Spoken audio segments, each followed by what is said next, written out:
Hi guys, ngayon lang ulit ako nakapag-vlog. Natutuwa lang kasi last Saturday nagpunta kami ng Antipolo ng friend ko.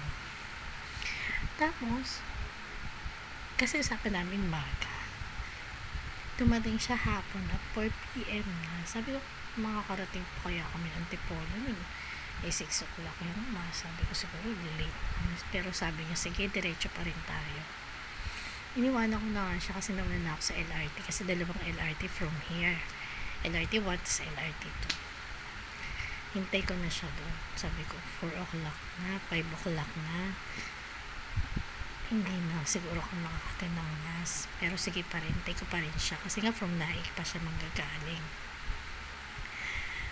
Dumating kami doon sa Antipolo, parang station na Antipolo, 6 na, tas haba ng pila guys. Sabi ko, ay naku, di na kami makakarating ng talaga makaka-attend ng mass, sabi ko. Pero dasal pa rin ako. Tas parang ginaid kami ng, sabi ko, di kalabas tayo, dun tayo sa kasi habangan pala dun, parang dun sa may SM ba yun or basta may mga tricycle. Sabi ko dun sa guard, pwede bang yung mag-jeep or mag-taxi pa kung malapit lang, ganyan sabi. Pero guys, kung nag-taxi pala kami, ang layo pala niya. Buti na lang may jeep na nagsigaw na di pala. Tas sumakay kami ng friend ko, dalawa na lang talaga. Sabi ko nga, kandong na lang kami. Kandong ko na lang pala siya, pero nagkasya pa yung dalawa. So parang talagang pinapahintulot ng mga karating kami doon. Tas guys, sabi nung katabi ko, tanong, malapit lang ba siya? Kasi sabi nung guard, sandali lang, malapit. Sabi niya, meron ako, mga 7 na kayong mga karating doon. Magagawin niyo doon. Sabi ko, magsisi mo ba? Sabi niya, ay late na kayo. Pero guys, pagdating namin sa Antipolo Church, nagulat kami kasi may Santa Cruzan pa rin. Alam niyo yung mass nag-start ng 7.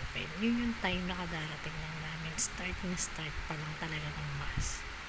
Sabi ko talaga, if God's will talaga na makakarating ka talaga sa Kanya. Kasi sabi ni Mama Mary, parang puntahan mo ako doon. Kahit na minsan naman nagbe-visit naman si Our Lady of Voyage dito sa Ermita Church, minsan sa Apple Church.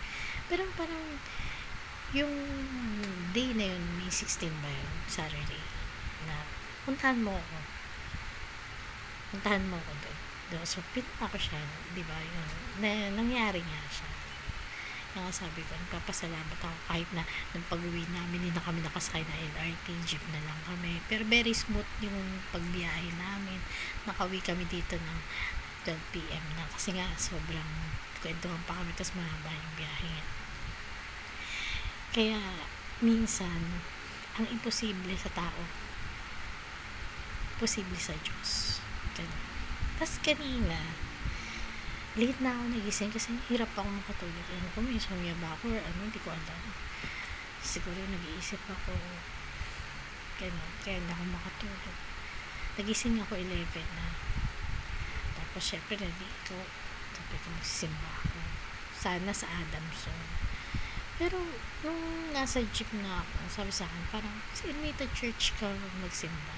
Sabi ko, late na po ako kasi magto-12 na, hindi na ako abot kasi 2 rides pa here from to Ermita Church. Pero alam niyo, pagdating ko ng Paura, parang pinababahin pa ako, di mo ba ako, tas mo kayong jeep, kita ko traffic. Sabi ko, bakit di ako makakarating ng 12? Pero God makes a way. Alam nyo, yung jeep na pausod-usod na mabagal, nakarating ako dun sa parang ang bagal din ng oras. Sabi ko 12 na, late na ako, hindi na ako makaka-attend. So kasi naumpisan talaga yung mass. Pagdating ko doon, di pa nagsistart yung mass. Hindi, nakaabot ako. Tapos yung pala, makikita ko yung friend ko na hindi ko nakikita na matagal na panahon. PWD siya, si Annette. Nakita kami, tapos nagkwentuhan kami, then we ate there at Aristocrat. Sabi ko, tagal ko na hindi kumakain sa Aristocrat. Sabi ko sa Diyos, sabi ko, mag-anniversary kami ni Edwin, May 25. Tapos doon nagaya yung friend ko, sabi niya, doon tayo kumain din. Parang, diba, minsan, the desires of your heart. Sabi nga niya, diba, bibigyan yung mga desires ng heart mo. Gusto mo siyang makita, magsimba, tapos hindi ko naman na makita yung friend ko, and then we ate at restaurant na matagal na pinakain namin na asawa ko. Tapos yun din kasi doon din kasi yung venue ng kasal namin. Parang pinaparamind niya sa akin na I'm still here, diba?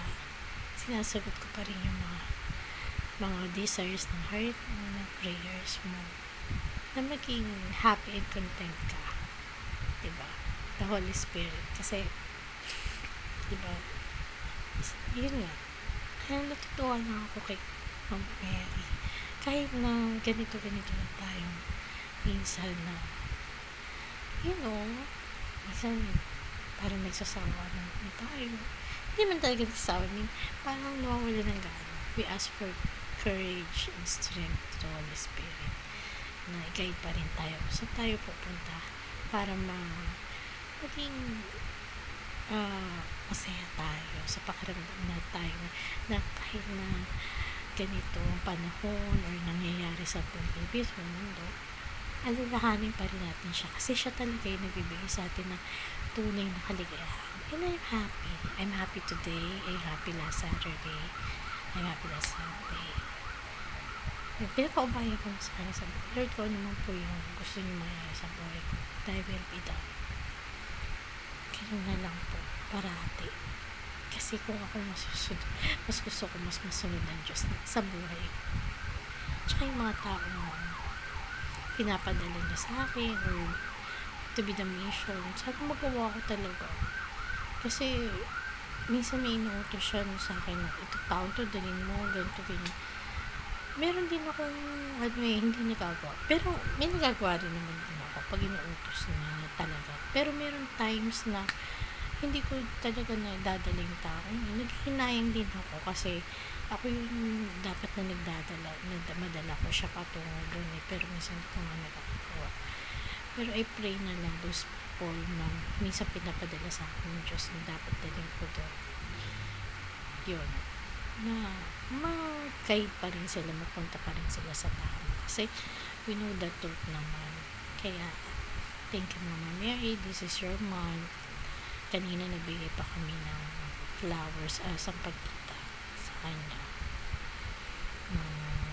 Yun lang.